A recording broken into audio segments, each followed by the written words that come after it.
Enviamos un saludo muy especial a todos nuestros amables televidentes y le estamos dando la bienvenida a este capítulo más de Memorias de mi Pueblo. Yo soy Ramón Arturo Gómez Zuluaga y con mucho agrado y con mucho cariño les voy presentando este espacio contando la historia de nuestro municipio para saber en qué lugar estamos, qué ha pasado en el santuario durante su historia, durante estos 279, 280 años que tiene la vida del santuario desde 1728 hasta ahora. Durante este año vamos a cumplir 250 años de haberse instalado la primera capilla. Así que tenemos que ir recordando y mirando las fechas y los sitios históricos para que sepamos de nuestro terruño y tengamos así sentido de pertenencia. Les doy la bienvenida a este espacio, así que esperemos que lo disfruten como los programas anteriores. Bienvenidos.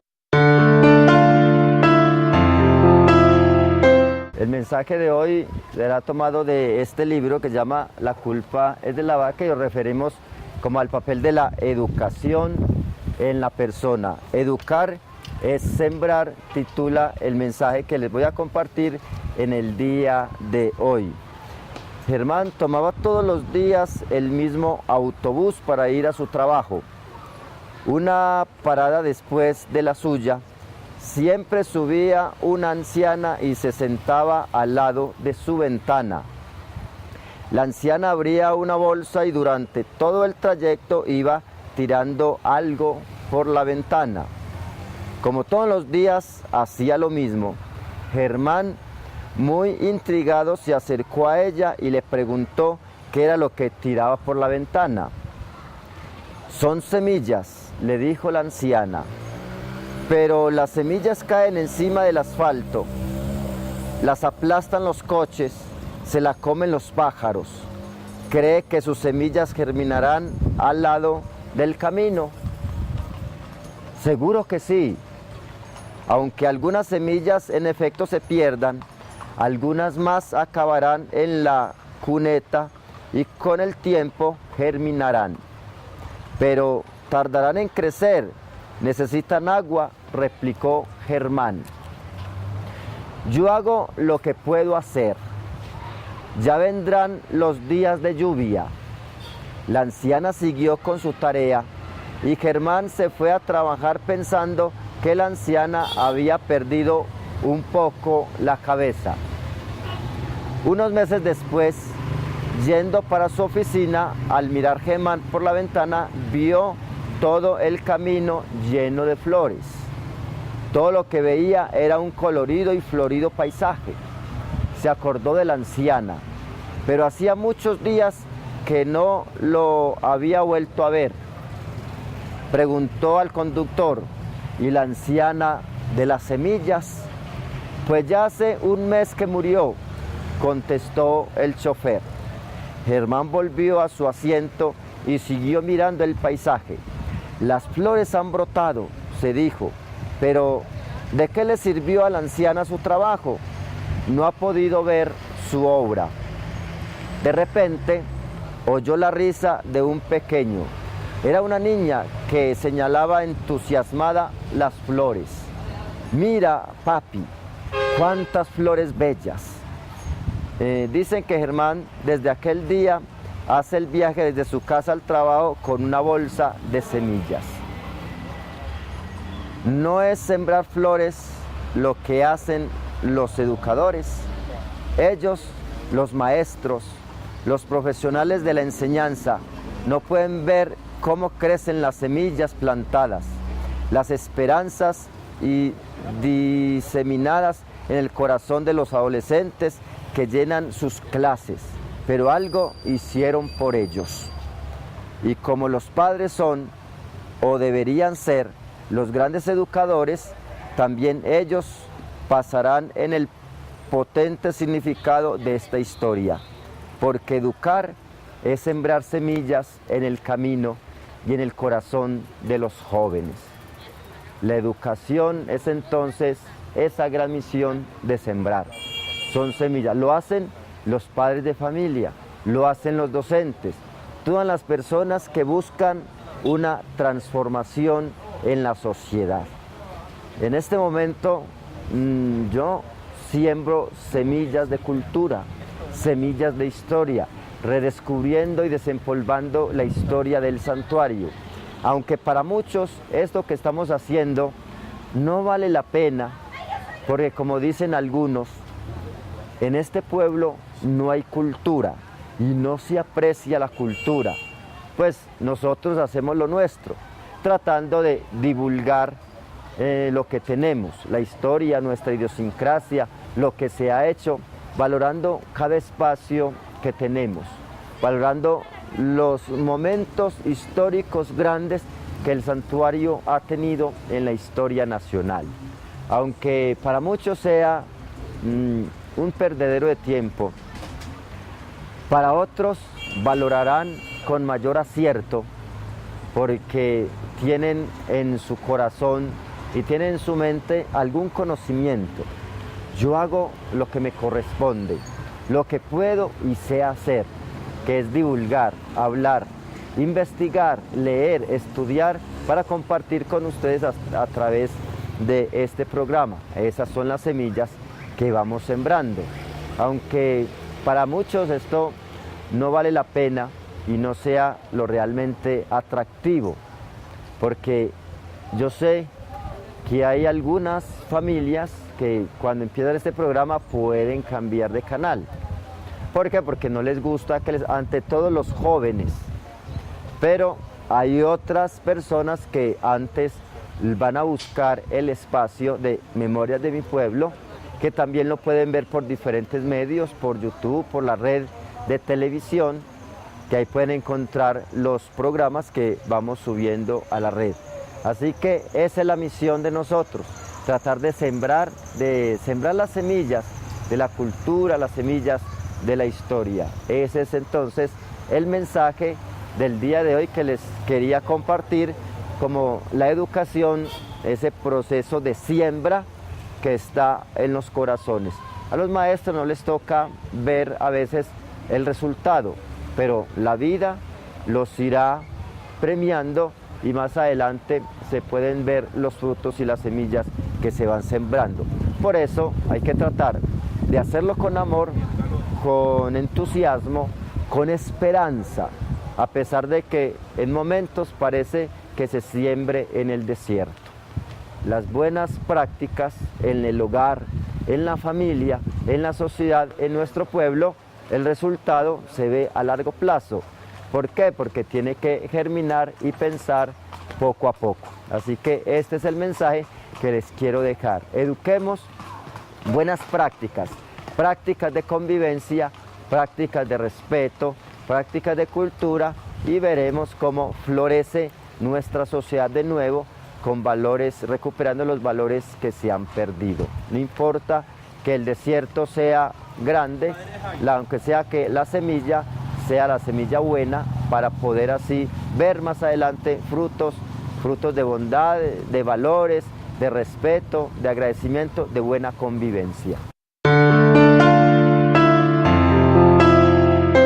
En el programa pasado mochamos como el tema, o dejamos el tema en suspenso, que íbamos a empezar a hablar de las revoluciones que se vivió en el santuario. Les recuerdo que terminamos el programa hablando del general Eusebio María Gómez Duque, de lo que a él le tocó batallar y ganarse el apelativo de León de Carolina, porque allí se ganó por el arrojo, por la valentía, por la inteligencia que tuvo para ganar la batalla sin dar un solo tiro. Esto nos da pie para que hablemos de algo que en el santuario ha estado pues a veces impensable. ¿Cuál fue el papel que jugó el santuario en las revoluciones que ha tenido el país? Para algunos, en Colombia han habido varias guerras civiles. Se cuentan de 6, de 7, de 5. Pero para decir verdad, Colombia siempre ha estado en guerra civil desde la independencia. Recordemos todo ese proceso independista de Colombia para zafarse de los españoles, de 1810, 1820, 1830, todo este proceso hasta llegar a la independencia total de la influencia española. Después vinieron distintas guerras civiles en 1840, 1858, 1860, 1870, 1890 y todo este montón de guerras civiles que han vivido el santuario. Entonces vamos a hablar y a continuar, por ejemplo, con este tema de las revoluciones para que miremos cómo el santuario tuvo un gran protagonismo en esta historia. Hay un título de este libro que estamos llevando y que me estoy basando para hablar en estos programas, son La Revolución y Combate de Cascajo, o sea, una región de Río Negro. Vamos a ver qué pasó en esta revolución. O sea, al finalizar el año de la Convención de Río Negro, hubo revolución en Antioquia contra Mosquera. Era gobernador Pascual Bravo y el 9 de diciembre se organizó un pequeño batallón en Marinilla llamado División Giraldo, superior en Marinilla, que Pascual Bravo estaba en Río Negro, con 500 hombres bien armados. El coronel Duque ordenó, pues apenas tenía 200 hombres y 60 armas de fuego, ponerse a tiro de fusil y proteger la retirada inmediata hacia los campos del santuario en Perico, hoy Valle de María. Aquí en el santuario se completaron 450 hombres con 200 fusiles. Regresaron a Marinilla en medio de aclamaciones y música por la noche nuevamente hacia el santuario. De esta manera obligaron al enemigo, dirigido por Pascual Bravo, a permanecer en Río Negro hasta que se dio el combate de Cascajo el 4 de enero. El relator Juan P. Restrepo dice: Pascual Bravo avanzó hacia Marinilla con un ejército de más de 1000 hombres, bien armados y vestidos, que hicieron enorme contraste con las ruanas y sombreros de 750 ciudadanos, los cuales al ver al enemigo gritaron: ¡mueran los tiranos! Se inició el combate, que fue sangriento y terminó al caer el sol con el triunfo para los orientales, ayudados por refuerzos que llegaron desde Abejorral. Después, el gobierno del doctor Pedro Justo Berrío, que duró casi 10 años en Antioquia y fue tan próspero y tan respetado que el mismo gobierno central tuvo que reconocerlo. Fueron años de mucho progreso. El alcalde nombrado por el doctor Berrío para el santuario fue Alberto Gómez García y notario a Ricardo María Serna. En el resto del país hubo revoluciones, persecuciones a la iglesia, pero no en Antioquia. El capitán Mosquera, o el dictador Mosquera, que fue una dictadura, la dictadura de Mosquera, hubo una gran persecución para los del partido conservador y de la iglesia católica. Entonces hubo grandes persecuciones. Se dieron persecuciones religiosas, persecuciones civiles, y entonces el santuario tuvo su protagonismo bastante amplio. ¿Qué pasó?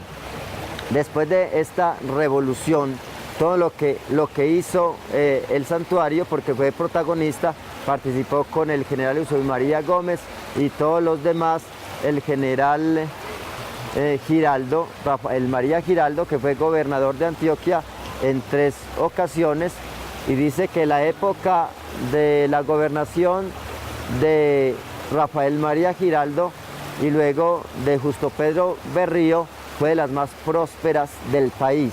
Aunque todo el país estaba en guerra civil y Antioquia estaba en paz.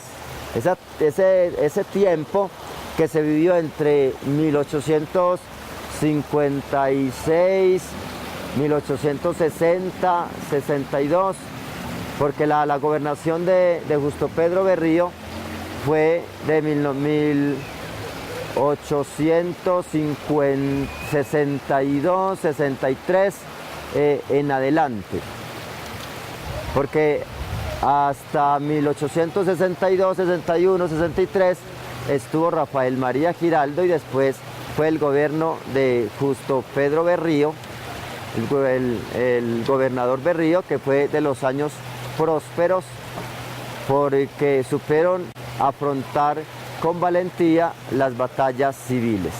¿Qué pasó en el año de 1868? Fue nombrado obispo de Medellín y Antioquia el presbítero vicario Valerio Antonio Jiménez Hoyos, nacido en la vereda de El Santuario por Pío IX. Y se presentó después, vamos a mirar un poquito, las revoluciones y las persecuciones religiosas que se vivieron en el oriente antioqueño. En las persecuciones religiosas, por parte de los del liberalismo radical del siglo pasado, hubo algunas situaciones difíciles en el santuario. Situaciones difíciles, bastantes, muy difíciles. En la persecución de 1876, tras la batalla de Garrapatas, en que perdió el Partido Conservador y hubo capitulación en Manizales, los marinillos huyeron hacia el santuario. Hubo saqueo en Marinilla. Salieron entonces hacia el santuario hombres, mujeres, niños, ancianos, enfermos, madres próximas a dar a luz, tullidos. Los habitantes del santuario ofrecieron sus casas a los marinillos, porque casi todos los santuarianos vivían en el campo y su casa del pueblo servía para fiestas religiosas únicamente. Otros siguieron hacia la salida de Cruces. El padre Ulpiano, inspirador marinillo, dice: por ese año, 1876, el santuario se convirtió en población marinilla. ¿Fue benigna la persecución religiosa en el santuario? Sí, porque unas pocas personas muy buenas que pasaban por liberales, pero de solo nombre, lograron que nombraran alcalde liberal del santuario. Ese mismo alcalde hacía conocer de algún modo si venía comisión de los liberales a buscar clérigos para llevar a la cárcel. Varios sacerdotes orientales se refugiaron en los campos del santuario. En el Morro hubo varias casas donde celebraron clandestinamente la Eucaristía. El santuario fue el pueblo de Antioquia donde más misas se celebraron en forma privada para no darse a conocer, para no recibir la persecución de que tenía el Estado contra esta parte. Hubo otras persecuciones, sí, claro. En 1877, cuando el general Julián Trujillo, presidente radical del estado de Antioquia, declaró turbado el orden público hasta que sean extrañados o desterrados los obispos y sometidos todo el clero a la obediencia a la ley, sin seguir las órdenes del Papa, poder extranjero. Esto sucedió el 1 de octubre del año de 1877.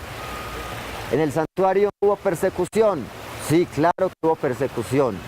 Y como los pueblos cercanos a Río Negro sintieron miedo, los sacerdotes acudieron a los campos del santuario para esconderse. Dice el historiador Ramírez Urrea que en esta población era donde más misas se decían. El alcalde avisaba cuándo iba a venir comisión a Ronda para encarcelar a sacerdotes, y hasta en su casa del santuario celebraban misas ocultamente.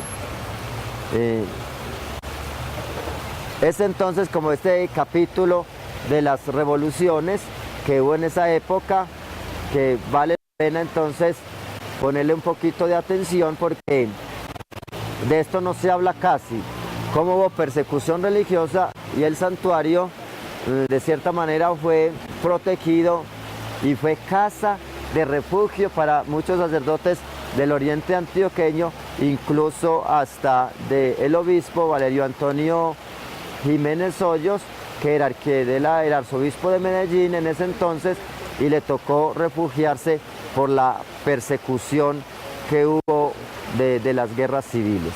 Así que es bastante significativo, y al estudiar e investigar este tema me pareció que era bastante importante presentarlo como un capítulo, así como un capítulo aparte, como un programa dentro de la historia que marca su fuerza, porque de verdad que en Colombia han habido muchas persecuciones. Lo bueno lo persigue. Ha habido persecuciones religiosas. ¿Por qué? Porque han querido desterrar el bien de la sociedad, y el santuario en eso ha dado su batalla, su aporte, protegiendo, sirviendo. Incluso muchos han dado la vida porque se han entregado a defender los valores, los principios del ser humano. Así que esa es entonces una partecita del capítulo de las revoluciones y persecuciones religiosas que ha habido en el santuario. En este capítulo de las revoluciones del santuario, no solo estamos hablando de la persecución religiosa de 1877, todo lo que pasó, y hubieron más persecuciones. Claro que sí, más persecuciones religiosas. En 1879, de la persecución religiosa del general Tomás Renfijo, presidente del estado de Antioquia, fue muy cruel en otras partes, pero en el santuario, como en las anteriores, todas obra del radicalismo liberal, se pudieron refugiar numerosos sacerdotes de Oriente. La población de Marinilla, profundamente temerosa, huyó al santuario en masa, y aquí les dieron asilo los santuarianos, cediéndoles la casa del pueblo y alojándolos en las del campo. Que podemos ver que en el santuario habían gran acogida. Para nosotros hay un sitio hacia los lados de Aldana y El Roble, que se llama la Piedra del Obispo. ¿Por qué se llama ese sitio la Piedra del Obispo y por qué en aquel lugar? Porque se dice y está como, aunque en discusión, pero muy probablemente era que ese obispo era Valerio Antonio Jiménez Hoyos, que le había tocado huir de Medellín y refugiarse en un lugar donde no lo podían encontrar. Entonces se refugió allí en una gran piedra, allí estuvo varios días, incluso que muchas personas del santuario allí se iban y él les celebraba la Eucaristía. Entonces en cierta ocasión vino el general como encargado de esta zona y lo encontró celebrando la Eucaristía y esperó a que terminara la Eucaristía.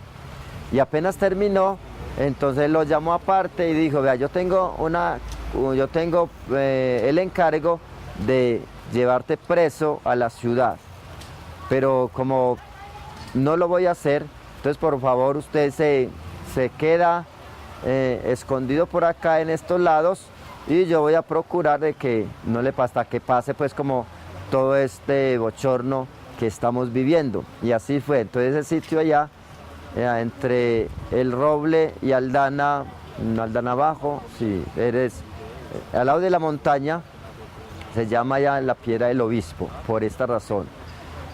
Y el santuario ha dado su cuota, y muy grande, en todas estas campañas revolucionarias, bien sea participando en las batallas con personas, o también dando refugio y apoyando a las personas que lo han hecho.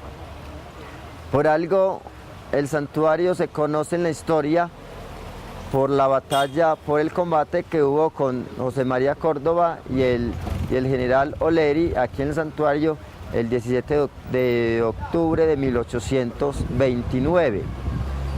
Pero aparte de eso, han habido muchas más batallas significativas.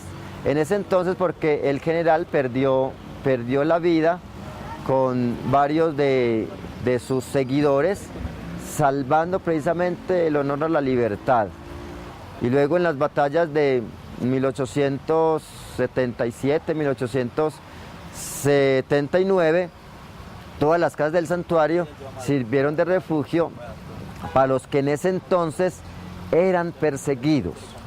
¿Quiénes eran los perseguidos en ese entonces? Era una persecución religiosa. Y eran los sacerdotes los que eran perseguidos. ¿Por qué razón? Quizás porque a los sacerdotes los catalogaban como del partido conservador. Lógicamente que la Iglesia Católica y el Partido Conservador han estado siempre de la mano. Incluso que en la historia política del mundo y de Colombia han dicho que el Partido Conservador es el partido de la Iglesia. Entonces los liberales radicales tratan de borrar como esa huella, y cuando hay una persecución contra el Partido Conservador, también lo hay contra la Iglesia. Pues en estos últimos años nosotros no hemos vivido como una persecución tan fuerte y tan radical en ese sentido, aunque han sido de otra manera. Así que gracias al santuario, gracias a los santuarianos, se han salvado muchas situaciones en nuestro país, y han sido personas que se han dedicado a aportar lo suyo para el bien del país. Los primeros que salieron de Marinilla hacia las guerras liberadoras de la independencia fueron aquí de la región del santuario. Y Marinilla es grande en la historia por los santuarianos, que en ese entonces era de Marinilla, salieron hacia las guerras de la independencia. Y también el santuario, después de haberse independizado de Marinilla y haber tomado como nombre propio, como municipio, el 26 de noviembre de 1838, también como municipio aportó en todas las demás guerras civiles. Así que en esto también tenemos nuestro granito de arena en la historia de Colombia, y los invitamos para que sigamos profundizando en esta historia de las revoluciones. Muchas gracias. Me voy despidiendo ya de este espacio, porque ya como es solo media hora, entonces ya estamos terminando la media hora.